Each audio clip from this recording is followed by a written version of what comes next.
Hey guys, Animeandmore here. I'm going to be doing an unboxing, this time the Death Stinger Hiltz version, which is a special limited edition release by Kotobukiya, which is only actually available in their online store, which is designed just for the Japanese market. As you can see from the front of the box, the artwork is beautiful. You can see the Death Stinger, and next to it you can see the Blade Liger. So a very nice, colourful artwork. I've been a big fan of the HMM Kotobukiya model kit range. I'll review some of my other collection that I have as well. But in the meantime, you can see from the side of this artwork that you can see a nice picture of the finished product, and again a nice cartoon depiction on the side as well, and another same picture as the top of the box, also on the side. As with most of the model kits, there's nothing on the bottom. Right, let's unbox this beast and see what's inside.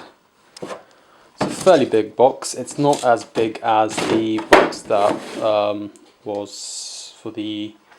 Well, it's not actually as big as the Iron Kong boxes at all, or even the Gojira's box. It's a fairly smaller box in comparison.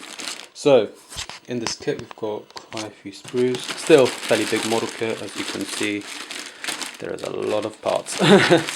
I'm just going to start with the book first, I think, just to give everyone a quick feel for what's how long this build is as well. So again, as always, the first few pages of these manuals often have artwork with Japanese that I can't read, and then with nice cartoon artwork that's fairly beautiful. Again, a list of sprues that are included, extra sprues that you want to buy if you break them, I guess. And then yeah, it's just a simple work through. I'll jump through this quickly. Yep,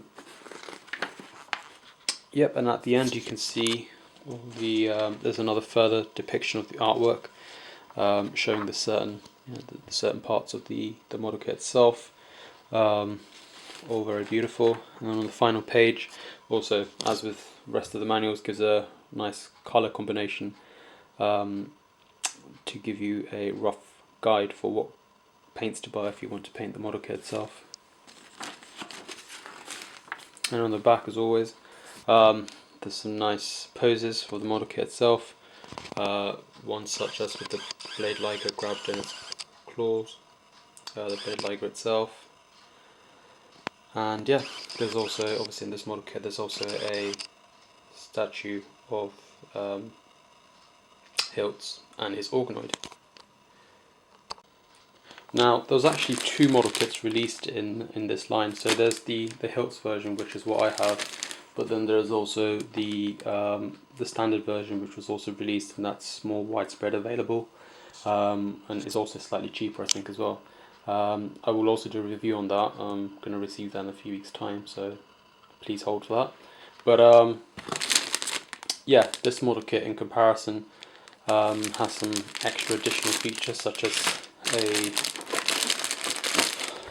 Blade Liger box, so I'll show that in a minute, and also having a different colour scheme compared to the other model kit. I think the other one's got more of a magenta and purple colour to it, whereas this has got the standard anime colour for the Death Stinger.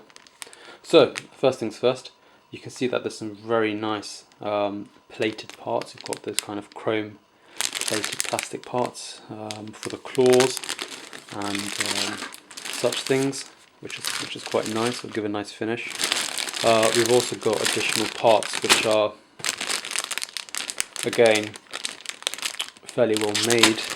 There's some slight marbling on these pieces, but that's often been the case with Kotobukiya model kits. Sometimes there's a lot of marbling on the pieces, which is a bit annoying compared to other manufacturers such as Bandai, which produce a more wholesome product, I think.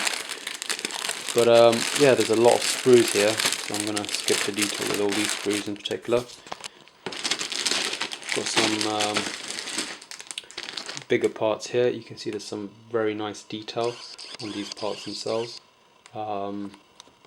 particularly if you're going to paint them. There's some nice areas to work on. There's a big surface as well, so it makes it slightly easier to paint, I think. But obviously there are also smaller parts which would be a bit more difficult to paint. As you can see here, this is one of the body parts. You can see the level of detail here. We can see all the fans and the turbines and other such things that might be present on a monster this size. Now, yep, so we've got quite a few sprues with a lot of parts, basically, in a nutshell. But yeah, fairly big parts as well, so it's pretty good. What I've generally found with the Kotobukiya range is that the bigger model kits are actually a lot better and sturdier to build, and that's mainly because the parts are bigger and they're a bit stronger as well. Some of the older model kits have been a bit of a problem just in terms of the strength of the pieces itself, but also the construction of it as well. It's not been the best model kits, but yeah, anyway. Right, so I've just opened the box, and let's see what we've got here. Oh, this is nice. I wasn't expecting this. Normally the organoids that are included in these kits are fairly small and actually don't have individual legs like this ambient one organoid does, sorry, which is quite nice actually. Gives you a bigger organoid at least this one. There's two little statues of Hiltz. One's a sitting one for the inside of the cockpit, and there's obviously one that could be placed outside.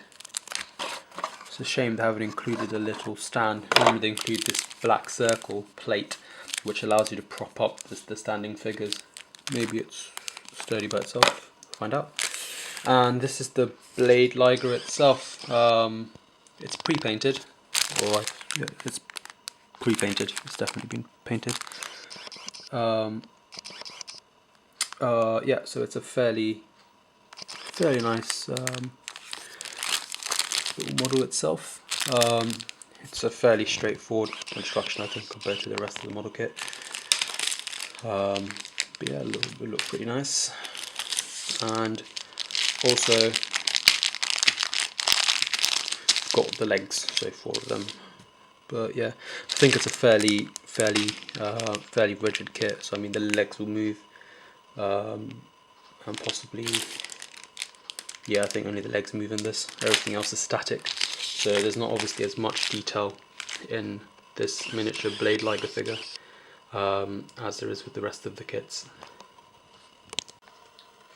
Well, that's my quick unboxing of the Kotobukiya Death Stinger Hiltz version.